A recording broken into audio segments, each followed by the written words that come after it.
Selamat siang pemirsa, seputar info kembali hadir di sela-sela aktivitas Anda. Bersama saya Angelin Jeviani dalam acara Viral News.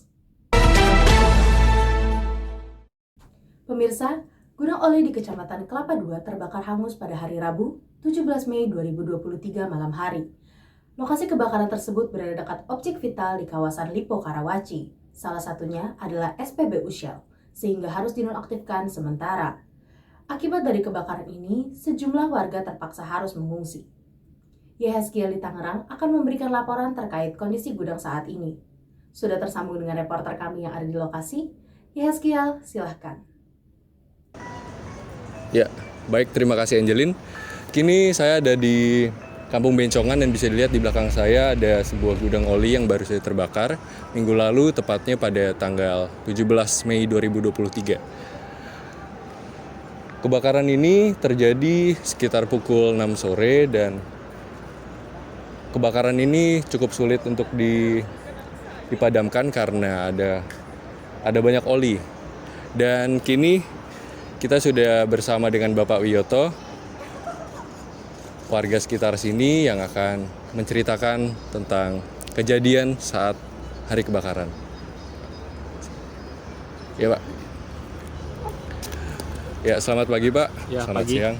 Ya, boleh diceritakan, Pak, kejadian situasi saat kebakaran terjadi, Pak? Jadi kebakaran itu terjadi pada sekitar 6:30 sore ya. Berawal dari lapak rongsok yang mungkin bakar-bakar sampah atau apa gitu. Tiba-tiba itu api membesar dan kami udah berusaha mencegah supaya tidak masuk ke gudang oli. Cuman upaya kami gagal karena memang kecepatan api yang sangat cepat membesar dan peralatan kita yang tidak ada, listrik langsung padam dan ya itu akhirnya terbakar gudang oli. Jadi gudang oli ini bukan sumber ya, tapi adalah efek dari kebakaran lapak rongsokan yang merembet ke gudang oli. Kemudian mungkin sekitar 7:30 itu pemadam kebakaran datang.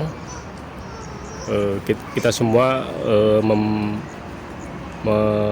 berupaya ya secepat mungkin memadamkan api hingga api itu bisa dipadamkan, benar-benar padam itu sekitar jam 11 malam.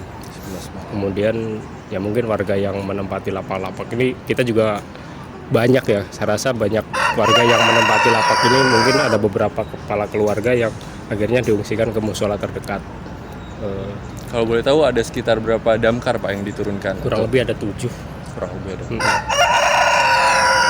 Tapi beruntungnya tidak ada korban jiwa ya, Pak? Korban jiwa tidak ada karena memang sebenarnya di gudang oli ini tidak ada aktivitas sejak tanggal 15 April.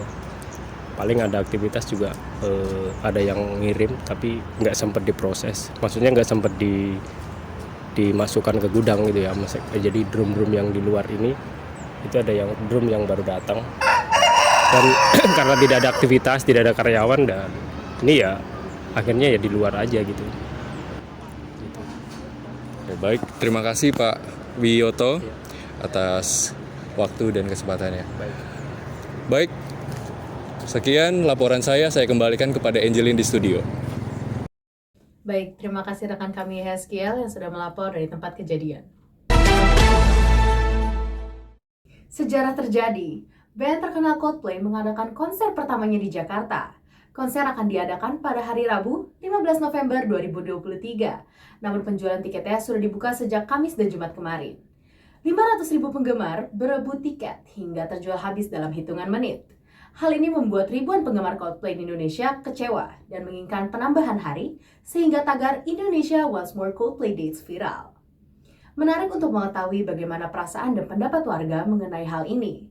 Sudah tersambung bersama kita, silahkan Regina, bagaimana perasaan pendapat warga mengenai konser ini?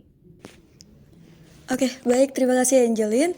Permisa, di sebelah saya sudah terdapat salah satu fans dari Coldplay. Kita wawancara dulu yuk.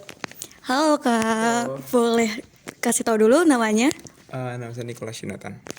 Oke, jadi Coldplay kan akan tayang ya, akan konser di Indonesia untuk pertama kalinya pada tanggal 15 November 2023 nanti. Kira-kira kakak ikut nge-war juga nggak? Iya, ikut ngeluar kemarin. Dapat tuh kak?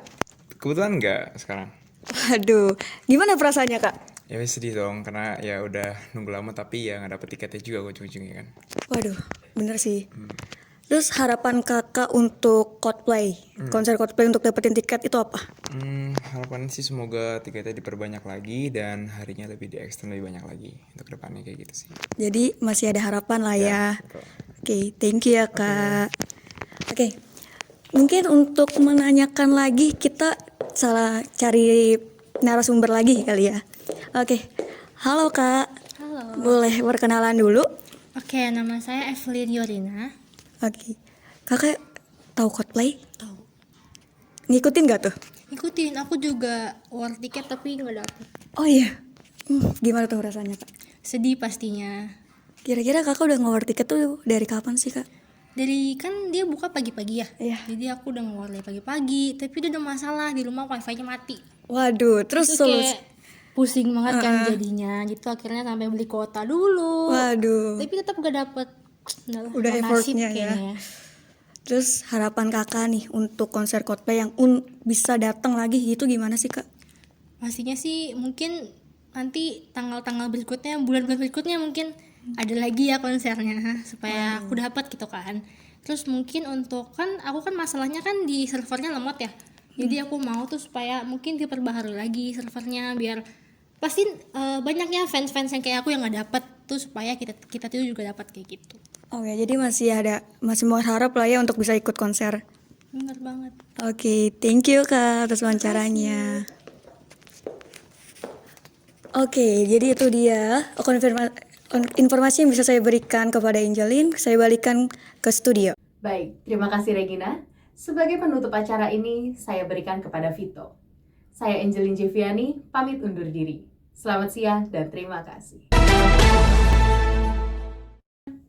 Salam olahraga, pemirsa, berjumpa kembali dengan saya Vito Pratama. Kali ini saya akan membahas berita olahraga. Pemirsa, timnas Indonesia berhasil memenangkan medali emas setelah mengalahkan Thailand 5-2 di ajang SEA Games 2023 Kamboja. Sejak awal laga, timnas Indonesia tampil menekan dan menghasilkan beberapa peluang. Alhasil, pada menit ke-21, timnas Indonesia berhasil memecah kebuntuan lewat tandukan dari Ramadan Sananta. Memanfaatkan lemparan jauh Dewangga, 1-0 Indonesia memimpin. Tertinggal 1-0 membuat Thailand meningkatkan intensitas mereka. Beberapa peluang diciptakan namun sayang masih belum menemui sasaran. Di menit akhir babak pertama, Indonesia berhasil menambah keunggulan. Berawal dari umpan panjang Rizky Ridho, Ramadan Sananta berhasil melepaskan tembakan spekulatif dan menggetarkan jala dari timnas Thailand. 2-0 menutup jalannya babak pertama. Di babak kedua, timnas Indonesia mendapatkan tekanan dari timnas Thailand. Alhasil, pada menit ke-65, Thailand berhasil memperkecil ketertinggalan mereka lewat tandukan dari Anan Yongsawal memanfaatkan sepak pojok, sehingga skor berubah menjadi 1-2. Indonesia merespons dengan melakukan serangan. Beberapa peluang diciptakan namun sayang masih belum menghasilkan sebuah gol. Di detik-detik akhir injury time babak kedua, Thailand berhasil menyamakan kedudukan menjadi 2-2 lewat tendangan bebas. Yotsakon Burapam berhasil menaklukkan Hernando Ari lewat tendangan kerasnya. Pertandingan pun harus berlanjut ke babak tambahan waktu. Di babak tambahan waktu, Indonesia berhasil mencetak gol lewat Irfan Jauhari yang memanfaatkan kesalahan dari pemain belakang Thailand. Kericuhan pun terjadi setelah gol tersebut yang membuat Komang Teguh dan pemain Thailand rakyat mendapatkan kartu merah. Unggul jumlah pemain membuat Indonesia leluasa melakukan serangan. Pada menit ke-107, Indonesia berhasil menambah keunggulan lewat gol dari Fajar. 4-2 Indonesia memimpin. Di masa injury time, Indonesia kembali mencetak gol kelima lewat gol dari Beckham.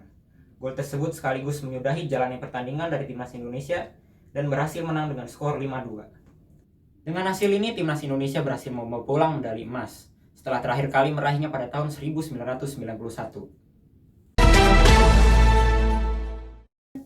Demikian informasi yang bisa saya sampaikan. Saya Vito Pratama mewakili seluruh kerabat kerja yang bertugas.